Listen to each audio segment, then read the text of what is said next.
сегодня мы в формате музейного урока провели такую встречу, рассказали биографию, творческий путь композитора, талантливого композитора Абибулла Каври, жизнь которого как яркая вспышка. Она загорелась на музыкальном небосклоне Крыма, но, к сожалению, трагически оборвалась в связи с Великой Отечественной войной, так как он был активным участником подпольного движения и представлял семиистскую подпольную группу.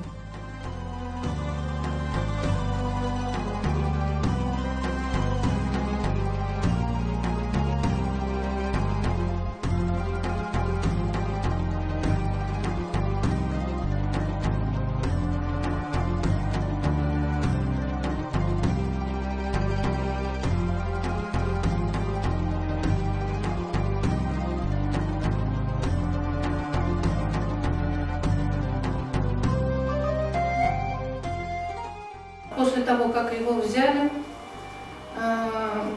его пытали, расстреляли, потом взяли Гульнар Тезе, ее пытали, у нее до конца жизни у нее были шрамы на спине. И когда даже выселяли, вот как сказала Садиха, она первым долгом схватила его рукописи.